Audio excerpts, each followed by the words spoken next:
आज हम आपको सुनाने जा रहे हैं हिमाचल की पहाड़ियों में प्रचलित एक प्राचीन और रहस्यमयी कथा, देवता चतुर्मुख और कान्हा देव की कहानी। ये कहानी है आस्था की, चमत्कार की, बलि की परंपरा की और देव शक्तियों के संघर्ष की। लगभग 3000 साल पहले, जब इन पहाड़ों में कोई राजा राणा नहीं थे, सिवाय शायद बुशहर में बाणासुर के, तब लोग देवताओं को ही अपना स्वामी मानते थे। कोटखाई, खनेटी और करंगला के ठाकुरों का कुल देवता था कान्हा देव। कान्हा देव की केवल एक आंख थी, इसलिए उसे कान्हा कहा जाता था। लेकिन उसकी शक्ति जितनी बड़ी थी, उतनी ही भयानक उसकी मांग भी। वो मानव बलि से प्रसन्न होता था। हर महीने संक्रांति के दिन एक पुरुष या स्त्री की बलि दी जाती थी। हर परिवार की बारी बारी से बलि दी जाती थी। एक गांव में एक स्त्री की 5 बेटियां थीं। 4 बेटियां पहले ही कान्हा देव की बलि चढ़ चुकी थीं। अब 5वीं बेटी की बारी थी। दुखी मां भागी भागी गई खाचली नाग देव के पास, जो जरोल जंगल में एक तालाब के पास तपस्या करते थे। उसने रोते हुए कहा, मेरी 4 बेटियां देव ने खा ली, अब 5वीं को बचा लो। नाग देव दयालु थे। उन्होंने कहा, जब कान्हा देव के लोग तुम्हारी बेटी को लेने आए, वो मेरी ओर देखे और मुझे याद करे। संक्रांति का दिन आया।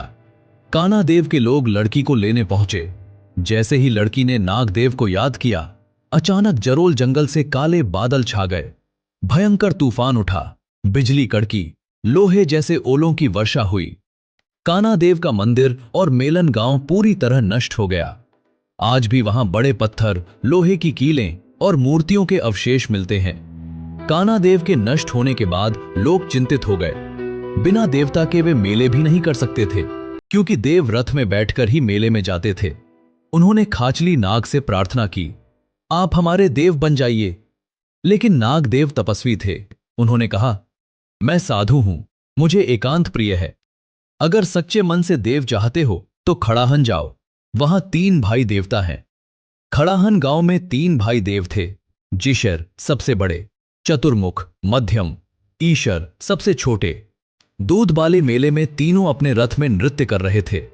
लोगों ने मन ही मन प्रार्थना की, जो हमारा देव बनेगा उसका रथ फूल जैसा हल्का हो जाए। अचानक चतुर्मुख का रथ कमल के फूल जैसा हल्का हो गया। 18 वीर पुरुषों ने उसे कंधों पर उठाया और अपने क्षेत्र की ओर चल पड़े। खड़ाहन और जाओ के लोग गुस्से में पीछे पड़े। तीर चलाए गए, दांगरे लहराए गए। लेकिन चतुर्मुख की शक्ति से दुश्मनों के हथियार उन्हीं पर पलट गए।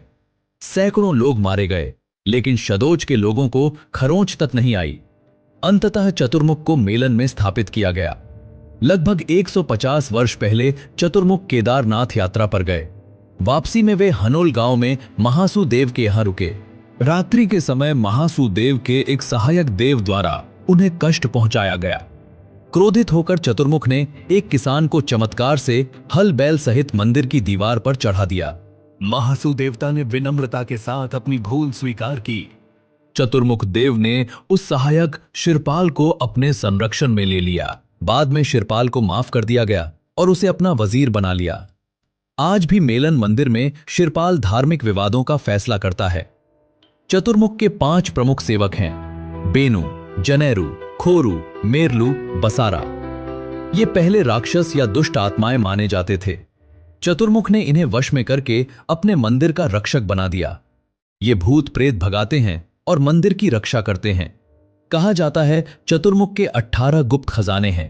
3 का पता है, 15 अब भी गुफाओं में छिपे हैं। गुरखा आक्रमण के समय ये छिपाए गए थे। उन्हें बुशहर, कुमारसैन, कोटखाई और खनेटी से जागीर भी मिली थी। लगभग 150 साल पहले मेलन मंदिर जल गया।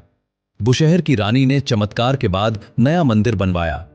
कान्हा देव का अंत क्या हुआ, यह आज भी रहस्य है। कुछ कहते हैं कि वो स्वारी खड्ड के एक कुंड में छिप गया। एक महिला को उसकी मूर्ति मिली, लेकिन जब उसने डिब्बा खोला तो उसमें से सांप और ततैया निकल आए। आखिरकार मूर्ति को हमेशा के लिए दफना दिया गया।